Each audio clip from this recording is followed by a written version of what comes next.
സ്വയംവരം വാസ്തവത്തിൽ Indian cinema ചരിത്രത്തിലും മലയാള cinema ചരിത്രത്തിലൊക്കെ വലിയ എന്താ പറയുക ഒരു വലിയ വഴിത്തിരിവ് കുറിച്ചെങ്കിലും അതൊന്ന് സൃഷ്ടിക്കാൻ വേണ്ടി അല്ലെങ്കിൽ അതൊന്ന് സാക്ഷാത്കരിക്കാൻ വേണ്ടിയിട്ടുണ്ടായിട്ടുള്ള ബുദ്ധിമുട്ടുകൾ, അത് പ്രധാനപ്പെട്ട വലിയ സിനിമകളുടെയൊക്കെ പിന്നിൽ ഇത് കേട്ടിട്ടുണ്ട്. സത്യജിത്രയുടെ പതേർപ്പാഞ്ചാലിക്ക് വേണ്ടി നടന്നത്. പക്ഷേ ഈ പറഞ്ഞ പോലെ അന്ന് ഫിലിം ഇൻസ്റ്റിറ്റ്യൂട്ടിൽ നിന്ന് പാസ്സായ 7 വർഷം കഴിഞ്ഞിട്ടാണ് അടൂർ ആ സിനിമ എടുക്കുന്നത്. അപ്പോൾ ആ സിനിമയ്ക്ക് ആദ്യം അതിന് മുമ്പ് 1-2 അനുഭവങ്ങളുണ്ടായിരുന്നു ഞാൻ വായിച്ചിട്ടുള്ളത്. ഈ പറഞ്ഞ പോലെ ആദ്യം കൊടുത്ത ഒരു കാമുകി എന്ന് പറഞ്ഞ സിനിമയുടെ CN ശ്രീകണ്ഠൻ നായർ എഴുതിയ സ്ക്രിപ്റ്റായിരുന്നു. അതായിരുന്നു ആദ്യത്തെ സിനിമ പ്രോജക്റ്റ്. അത് ഫിലിം ഫിനാൻസ് കോർപ്പറേഷൻ അതിന് സഹായം നിഷേധിച്ചു. അങ്ങനെ വീണ്ടും തുടർന്നു. അപ്പോൾ അതിൽ വളരെ രസകരമായ, അതിന് മുമ്പുണ്ടായ ഒരു രസകരമായ സംഭവം, അത് മലയാള സിനിമ ചരിത്രത്തിലും വളരെ ശ്രദ്ധിക്കപ്പെടേണ്ട ഒരു, അല്ലെങ്കിൽ നന്ദിയോടെ ആൾക്കാർ സ്മരിക്കേണ്ട ഒരു പേര്, ആർക്കും അറിഞ്ഞുകൂടാത്തൊരു പേര് അടൂർ പറയുന്നുണ്ട്. KT ജോൺ എന്ന് പറഞ്ഞ ഒരാൾ. ആ ജോൺ എന്ന് പറഞ്ഞ ബോംബെ എന്നുള്ളൊരു ഫിലിം ഡോക്യുമെൻ്ററി മേക്കർ കേരളത്തിൽ വന്നൊരു സിനിമ എടുത്തതിൻ്റെ അതിൽ അടൂർ നൽകിയ സഹായം, അടൂർ അന്ന് സിനിമയ്ക്കോ ജീവിക്കാൻ തന്നെ ബുദ്ധിമുട്ടി കഴിയുന്ന സമയമാണ്. അപ്പോൾ അതിന് നൽകിയ ഒരു എന്താ പറയുക, അടൂരിൻ്റെ സഹായത്തിന് പകരമായിട്ട് അദ്ദേഹം കുറച്ച് ഫിലിമും ക്യാമറയും അനുവദിച്ചതാണ് ദ മിത്ത് എന്ന് പറഞ്ഞ 50 സെക്കൻഡ് അല്ലേ, 50 സെക്കൻഡ് ഡോക്യുമെൻ്ററി. അപ്പോൾ ഈ ജോൺ അങ്ങനെ മലയാള സിനിമയിൽ ഒരു വലിയ സംഭാവന ആ രീതി ചെയ്തിട്ടുണ്ട്. അടൂരിൻ്റെ ഒരു ആദ്യത്തെ ഡോക്യുമെൻ്ററി, ഒരു ഫുൾ ഫ്ലെജ് ഡോക്യുമെൻ്ററി ആയിട്ട്. അന്ന് ആ മിത്താണ് വാസ്തവത്തിൽ ഫിലിം ഇൻസ്റ്റിറ്റ്യൂട്ടിൽ നിന്ന് ഇറങ്ങിയതിന് ശേഷം ചെയ്ത ഒരു മേജർ പ്രോജക്റ്റ് അല്ലേ. അന്ന് അധ്യാപകനായിട്ടുള്ള സതീഷ് ബഹദൂറാണ് അടൂരിനോട് അത് നിർദ്ദേശിച്ചത്. മോൺട്രിയലിലെ ഇന്റർനാഷണൽ എക്സ്പോ നടക്കുന്നുണ്ടായിരുന്നു. അതെ. അപ്പോൾ അതിൻ്റെ ഭാഗമായിട്ട് 50 സെക്കൻഡുള്ള പടങ്ങളുടെ ഒരു കോമ്പറ്റീഷൻ. അപ്പോൾ അതിൽ എന്നോട് ഇത് എഴുതി അയക്കണം എന്ന് പറഞ്ഞിട്ട് സതീഷ് ബഹദൂർ എനിക്ക് എഴുതി. അതെ. അപ്പോൾ ഞാൻ എവിടുന്ന് ഇതിന് പൈസയും ക്യാമറയൊക്കെ എവിടുന്നാണ്, അങ്ങനെ ഇരിക്കുമ്പോഴാണ് ഇത് വരുന്നത് സംഭവം. ഈ ജോണിനെ പറ്റി അതുപോലെ ജോണ് ഫിലിം ഇൻസ്റ്റിറ്റ്യൂഷന് വേണ്ടിയാണ് അങ്ങനെ ഡോക്യുമെൻ്ററികൾ എടുക്കുന്നത് ബോംബെയിൽ. KT ജോൺ അങ്ങനെ ബോംബെയിൽ സെറ്റിൽഡ് ആയിരുന്നു. ജോൺ എനിക്ക് ബോംബെയിൽ നിന്ന് അറിയാം. കാരണം ഡോക്യുമെൻ്ററി എടുക്കുന്നവരൊക്കെ എനിക്കന്ന് പരിചയം. കാരണം ഞാൻ ഫിലിം ഇൻസ്റ്റിറ്റ്യൂഷനിലെ ഞാനും ഡോക്യുമെൻ്ററികളൊക്കെ എടുക്കുന്ന കാര്യമായിട്ട് പോകാറുണ്ട്. അപ്പോൾ അവിടെ കണ്ട് പരിചയപ്പെട്ട. അപ്പോൾ ഒരു മലയാളി ഡോക്യുമെൻ്ററി ഫിലിം മേക്കർ അങ്ങനെ ഉള്ളായിരുന്നു അന്നവിടെ. അങ്ങനെ സാധു തിരുനാളിനെ പറ്റി ഒരു ഡോക്യുമെൻ്ററി ചെയ്യാനാണ് വന്നത്. അപ്പോൾ എന്നോട് പല സഹായങ്ങളും ചോദിക്കാൻ ചെയ്തു കൊടുത്തു ലോക്കലായിട്ട്. അല്ല, അത് വായിച്ചത് അടൂർ തന്നെ എഴുതി വായിച്ചത്. അതെല്ലാം എടുത്തു കഴിഞ്ഞ സമയത്ത് പോകാൻ നേരെ കുറച്ച് റോ സ്റ്റോക്കും ക്യാമറയോട് ഞാൻ കൊതിയോടെ അതിനെ നോക്കി. അപ്പൊ അദ്ദേഹത്തോട് അതൊരു അല്പനാൾ സമയത്തേക്ക് അല്ലെങ്കിൽ അത് കിട്ടിയില്ലായിരുന്നെങ്കിൽ ആ ഡോക്യുമെന്ററി ഉണ്ടാക്കാൻ പറ്റില്ലായിരുന്നു അല്ലേ. 50 സെക്കൻഡ് ഉള്ള ഷോർട്ട് ഫിലിം. അത് മോൺട്രിയലിൽ പോയിട്ട് ബെസ്റ്റ് എമംഗ് 20 എന്ന് പറഞ്ഞു. അധികം മാത്രമല്ല, അവരത് ലോകം മുഴുവനുള്ള 100 ഡോക്യുമെന്ററികൾ അതിന് പങ്കെടുത്തിട്ടുണ്ട്. കാനഡയുടെ സിനിമാത്തേക്കിൽ അത് സൂക്ഷിക്കുന്നുണ്ട് എന്ന് പറഞ്ഞിട്ട് എനിക്ക് ഒരു ലെറ്റർ വെച്ചു. അതെ. എൻ്റെ കയ്യിലൊന്നുമില്ല ഇതിൻ്റെ.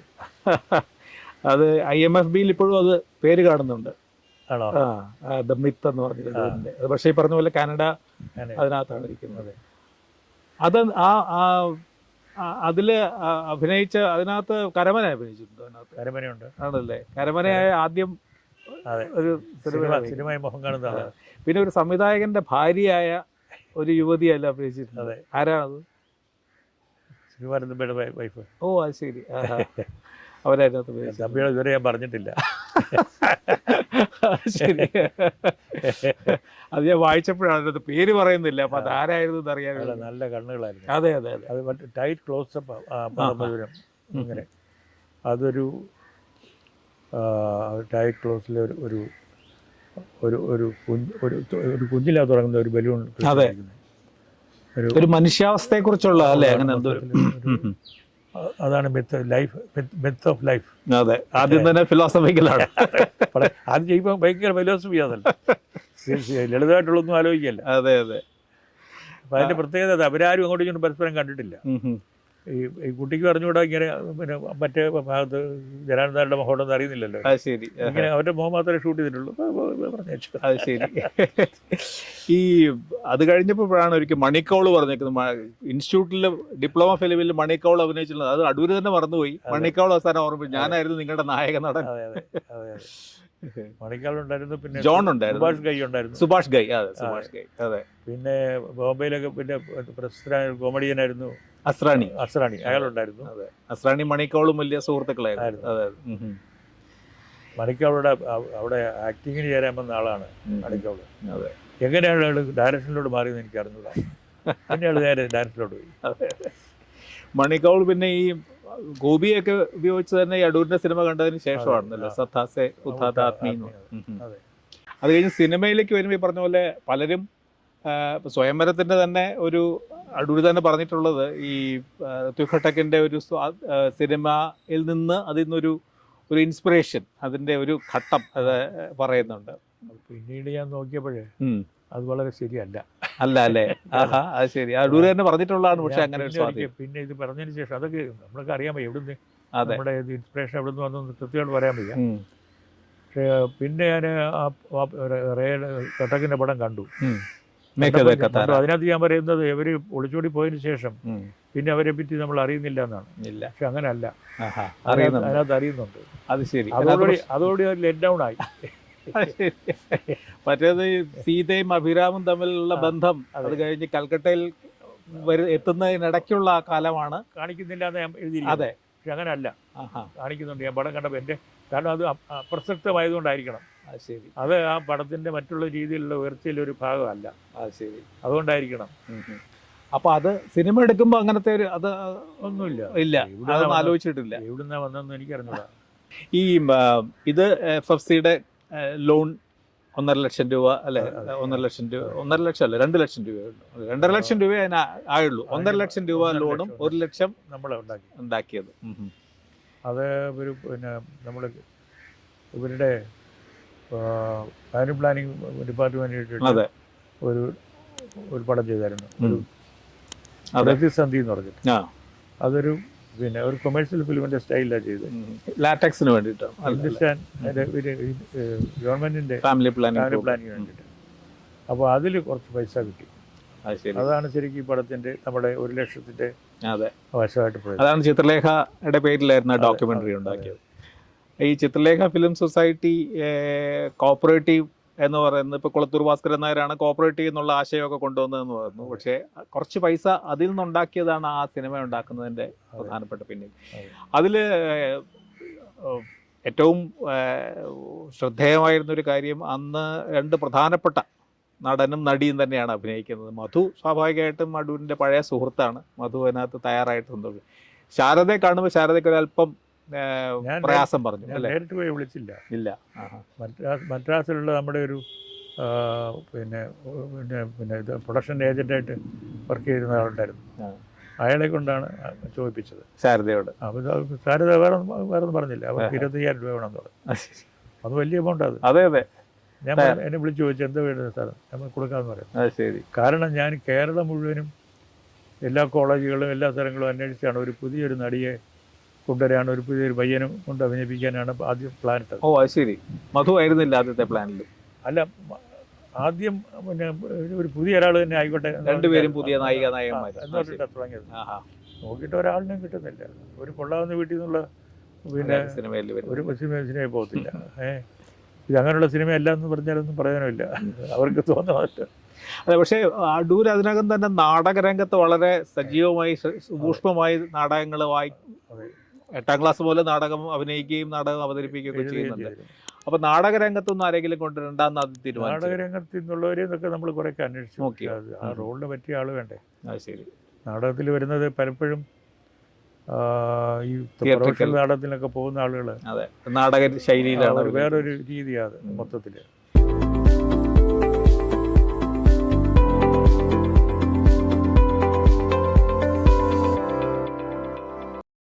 ഇപ്പൊ ശാരദയെ തീരുമാനിക്കാൻ എന്തെങ്കിലും കാരണം? അതിനുമ്പ് അവര് എല്ലാം നടക്കി ഫെയിലിയർ ആയപ്പോഴേ എന്നാ പിന്നെ ശാരദയെ വിളിക്കാൻ തീരുമാനിച്ചു. അത് ശരി. മധു അവിടെ ഉണ്ടല്ലോ. അതെ. ശാരദയെ തീരുമാനിച്ചു. ശാരദയുടെ അഭിനയം നല്ലതാണെന്ന് നല്ല അപ്രീസിയേഷൻ ശാരദയെ. അതിനകം തുലാഭാരം വന്നു. ശാരദയും മധുവിനെ എടുക്കാനുള്ള തീരുമാനമായിരുന്നു ശരിയെന്ന് എനിക്ക് പിന്നീട് തോന്നി. അതെ. കാരണം ഒരു പുതിയ 2 പേര് വന്നാൽ ഇത്രയും അവർക്ക് ആ ഒരു പ്രസൻസ് വരത്തില്ലായിരുന്നു. അതെ.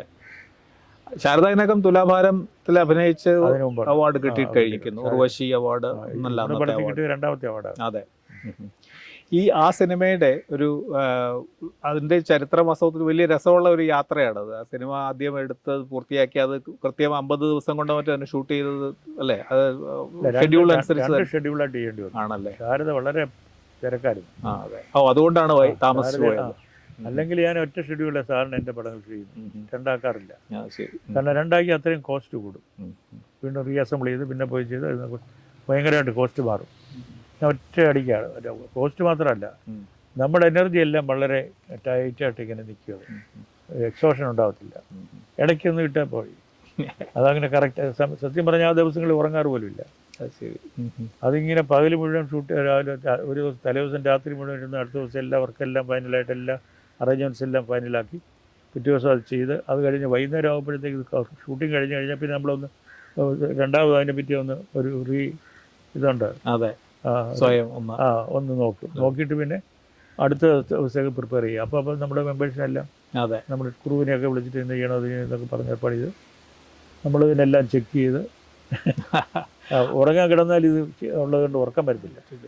രാവിലെ വെളുപ്പിന് എണീക്കും. അപ്പോൾ ശരി വളരെ കുറച്ചേ ഉറങ്ങുള്ളൂ. 2 മണിക്കൂർ മാക്സിമം, അല്ലെങ്കിൽ 1 മണിക്കൂർ 1.5 മണിക്കൂർ, ഇത്രയേ ഉള്ളൂ ആ ദിവസം.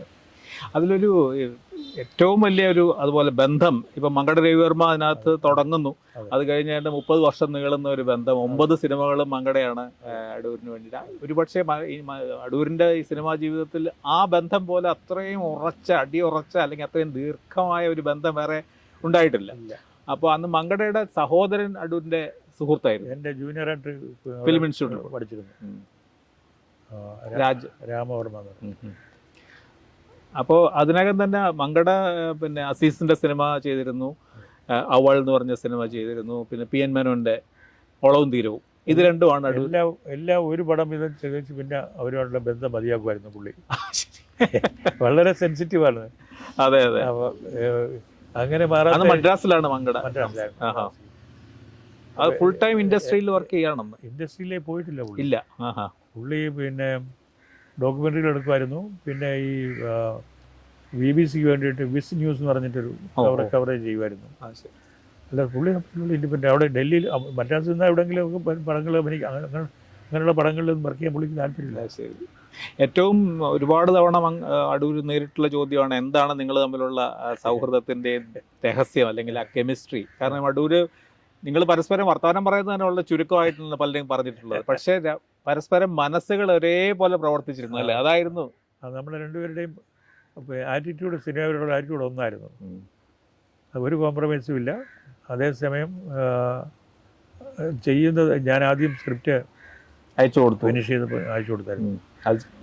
പിന്നീട് പിന്നെ വളരെ ചുരുക്കമായിട്ട് ചെയ്തിട്ടുള്ള ഒരു കാര്യം. പിന്നീട് ഇല്ല, അദ്ദേഹം അതിന് മറുപടി അയച്ചത് എൻ്റെ സ്ക്രിപ്റ്റ് പടം എടുക്കുന്നതിന് മുമ്പ് കാണുന്ന ഏക വ്യക്തി രവിവർമ്മയായിരുന്നു. അതെ.